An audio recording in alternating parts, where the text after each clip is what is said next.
Bonjour tout le monde, c'est Angèle pour l'actuelle news du 28 mai. J'espère que ça va, que vous passez une bonne journée. Alors, l'actuelle news est votre magazine quotidien sur l'actualité vidéoludique, informatique, manga, anime, technologique et ainsi que musique. Bon, un jour je le ferai.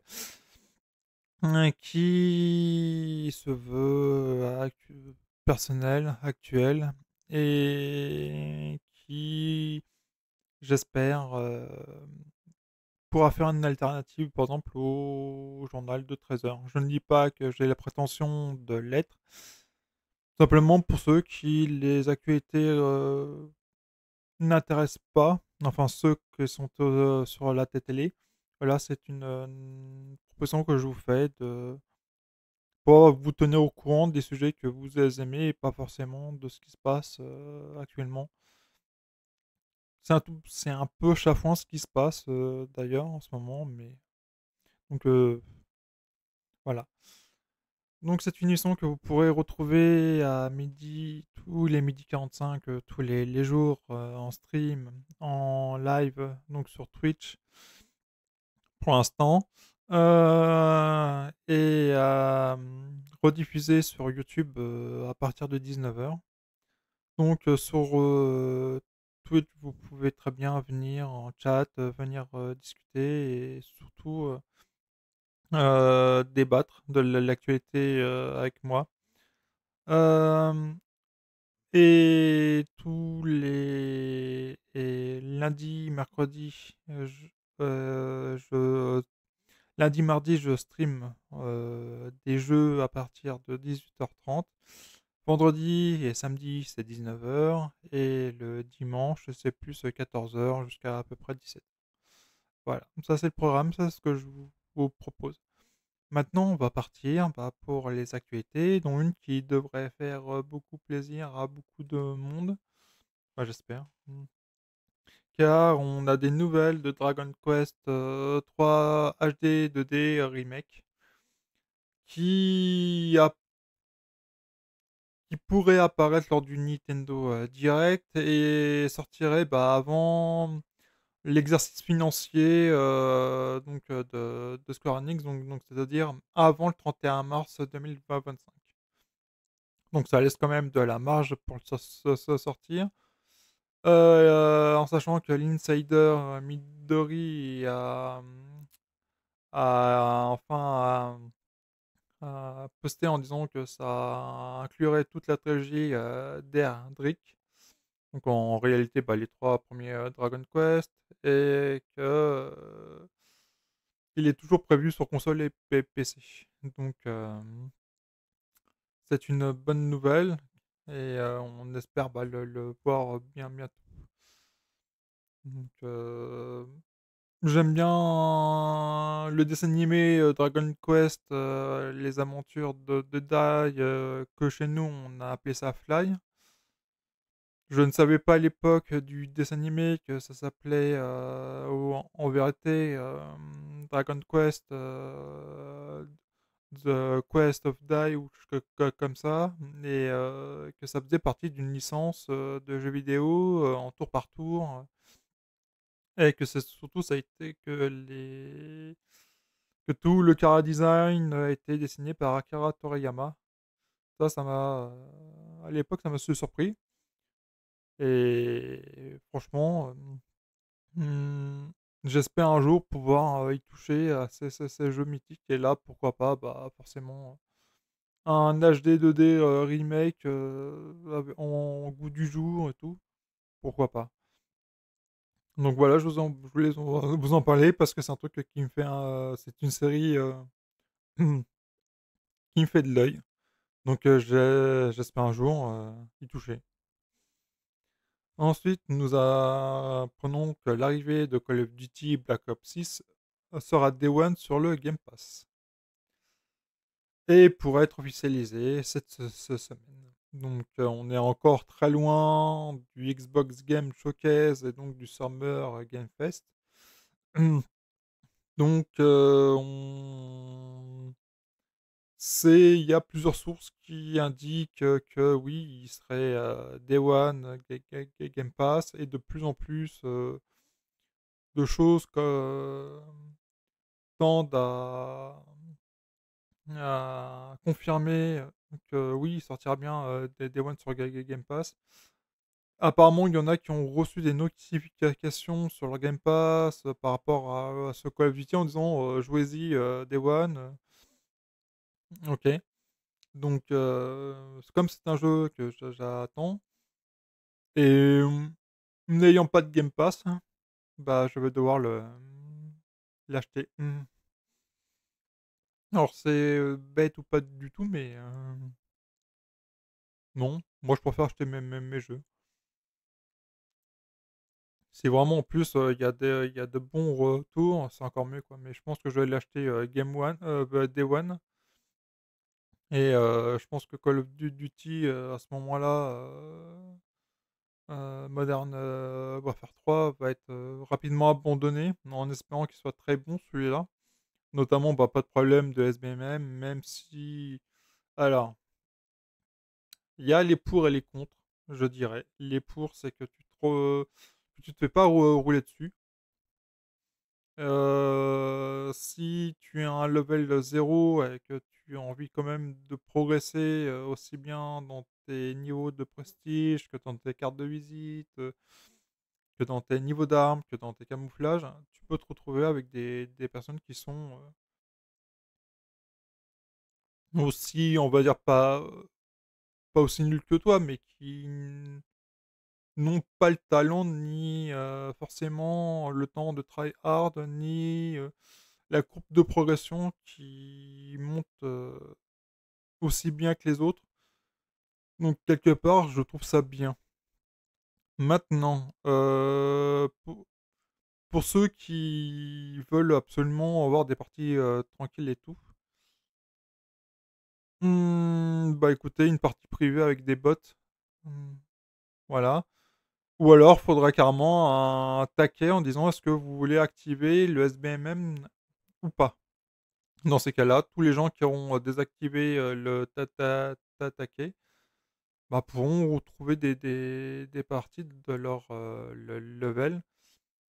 Car en plus de. Car ça permettrait en plus bah, de pouvoir régler le souci, je trouve. Et, et ça éviterait que les joueurs très expérimentés refassent un compte et puissent jouer de manière un peu plus décontractée parce que le SBMM fonctionne, oui, mais c'est attaché à ton compte, c'est même pas attaché au jeu lui-même. Donc, bah, tu peux te recréer des comptes à tir à la rigo, et puis, bah, écoute, le jeu, de toute façon, il va te considérer comme un nouveau joueur, et donc, bah, tu vas pouvoir retrouver des jeux, enfin, des parties plutôt, où tu es au-dessus des autres au niveau skill, et donc faire des parties plus tranquilles. Ça s'appelle même le Smurf. Je connaissais pas assez de pratique avant. D'ici quelques semaines, ça m'a, je connaissais pas du tout cette méthode qui consiste à recréer un compte pour pouvoir jouer de manière un peu plus, je dirais, décontractée sans avoir son SBMM qui explose. Donc oui, c'est des choses c'est une des choses en tout cas qui fera. Puis bah les cartes, l'équilibrage des armes dès le début. Est-ce que, comme d'habitude, il va y avoir qu'une arme qui va tout. Allez, une ou trois à quatre armes qui vont se démarquer des autres et le reste, ça soit des moyennes, soit des bofs. Ou est-ce qu'ils ont appris enfin de ce Modern Warfare 3? Est-ce qu'il va y avoir des armes qui vont être, allez, peut-être 3 un peu au-dessus du lot, mais qu'avec le reste, on puisse s'en sortir quand même? Voilà. Il y a ça aussi. Est-ce qu'il y aura une nouvelle carte Warzone pour l'occasion pareil. En sachant que c'est un monde ouvert, en tout cas dans les dernières rumeurs, euh, comment ça va se passer? Donc est-ce qu'on pourra faire des parties indéfiniment et à buter du bot et finalement que ça remplace pour se XP rapidement le mode zombie? Je sais pas si vous voyez ce que je veux dire, c'est-à-dire un truc totalement infini où tu vas où tu vas rouler sur la carte, ou même marcher, voir des bots, les détruire des véhicules et ainsi de suite. Et puis pour pouvoir monter des armes, ou est-ce que les armes qui sont dans la campagne resteront dans la campagne et ça ne servira à rien pour pouvoir les monter. Là, dans ce cas-là, ce sera uniquement du multi. Faut voir là. Donc là, attends de pied ferme. En sachant qu'aujourd'hui, il y a le trailer cinématique en prise de vue réelle, donc un trailer live action à 16 h. Donc le loupez pas. Ensuite, bah, Resident Evil 9 aura bien été reporté. Et au rayon des remakes, Resident Evil 0 et ainsi que Code Veronica sera bel et bien en développement. Et pas Resident Evil 5. Je pense qu'on peut comprendre. Euh, Alors attention, ça prend avec des grosses pincettes. Parce que ces infos sont indiquées par l'insider Dusk Golem. Donc il faut prendre ça avec des grosses pincettes. Et malgré les bruits de couloir, non, le premier Resident Evil n'aura pas le droit à son remake. Même si toute chose arrive et on imagine que le premier va recevoir un remake à la hauteur du 2 et du 3 et du 4. Pour plaire à tout le monde. En tout cas, moi, le remake que j'attends le plus, c'est Code Veronica, auquel j'ai passé le plus de temps de tous les Resident Evil. C'est Code Veronica. Moi, j'aime énormément l'île du début et tout ce qu'on devait en faire. J'ai fini ce Code Veronica au moins 5 6 fois. J'avais fait, je pense, sur Dreamcast, si je me souviens bien, ou Saturn. Non, Dreamcast. Oui, je pense que j'avais fait par là. Faut que je vérifie s'il est sorti. Ah, bah, attendez, on va faire ça en live. Voilà. Code Veronica. T'es sorti, nanana. T'es sorti où? Sega Dreamcast. Voilà. Voilà, voilà. Il est sorti sur. On va se mettre en français pour avoir la jaquette en français. Non, pas possible. Pas dommage. Euh... euh, D'accord. Donc il est sorti quand? En 2000 sur Dreamcast, le Code Veronica. Euh, il est sorti après, en 2000. La dernière version remonte à 2023 sous le titre de Resident Evil Code Veronica X. Waouh, ça fait trop long. Euh, oui, ça, ce jeu l'attend de pied ferme. Ensuite, on va faire quelques news hardware. Enfin, quelques. Vous allez voir. Alors ici, hier, je vous présentais un écran MSI. Euh, Décidément, cette marque taffe à fond et nous représente un nouvel écran. Je vous présente donc le MAG 271 QPX QD OLED E2. C'est un écran en 1440p de 27 pouces avec 240 Hz de rafraîchissement, donc 240 fps max, et un temps de réponse de 0,03 millisecondes. Il est aux normes Clear MR 13000 et Display HDR True Black 400. Il il y a également la technologie OLED Care 2.0 qui prolonge la longévité et améliore la qualité donc, de la dalle. Et pour l'instant, pas de prix, mais il paraît absolument qualitatif. Voilà. C'est le mag avec un pied en vaisseau spatial. Donc il sera apparemment garanti 3 ans, selon bah, l'infographie qu'on a. Il sera refroidi correctement. Ça, c'est pas dit dans l'article. Avec un arrière un peu numérique. Donc, en ce moment, bah, il marne hein, pour les écrans MSI. D'ailleurs, bah, en parlant d'écran, bah, HP montre sa vision autour des écrans micro OLED modulaires. Et là, ça a été une révolution à mon sens. À mon sens. Donc, donc HP envisage une nouvelle approche pour les moniteurs micro LED, une façon de procéder qui pourrait révolutionner la conception de ces écrans. Surnommé composable micro LED monitor, ce système propose une solution modulaire permettant aux utilisateurs d'assembler leur écran sur mesure en fixant plusieurs modules d'extension, créant ainsi une sorte de puzzle. Et c'est là où Heu, c'est pour moi la révolution, c'est-à-dire qu'on pourra choisir, hem,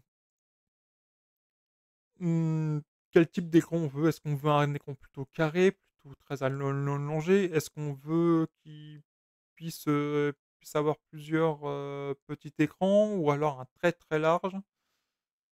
Donc apparemment on pourra fixer d'autres parties via support magnétique. Donc tu pourras faire un écran plat ou incurvé.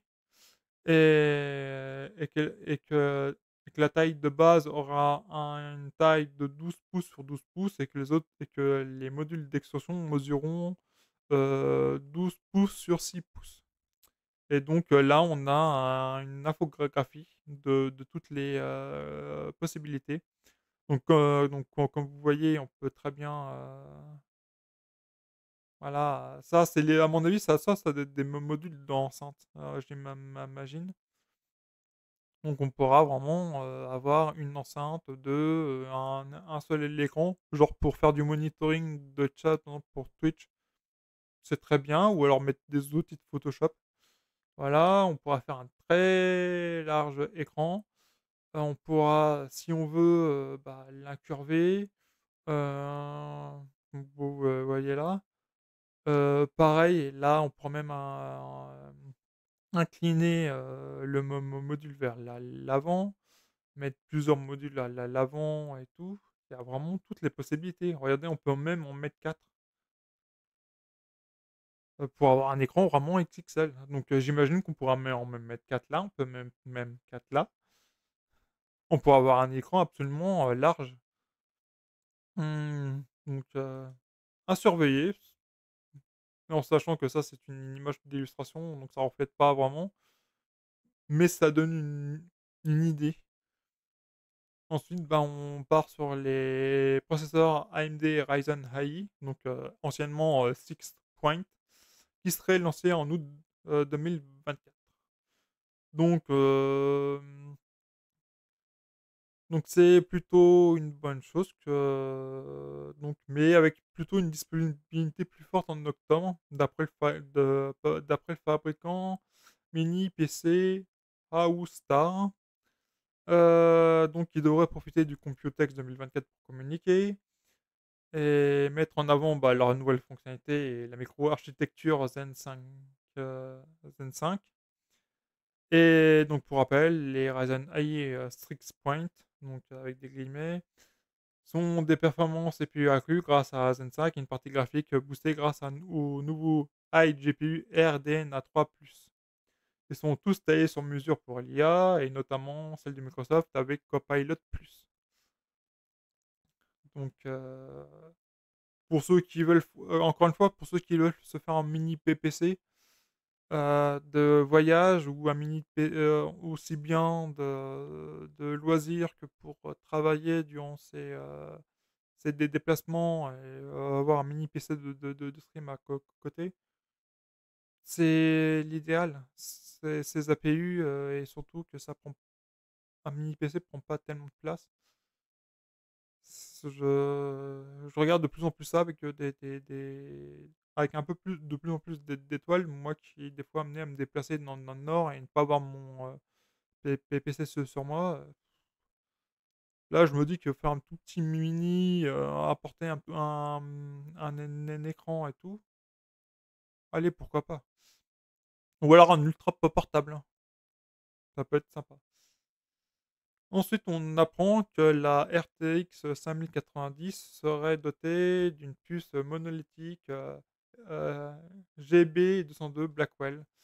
Selon, heu, selon, le comment ils l'ont dit?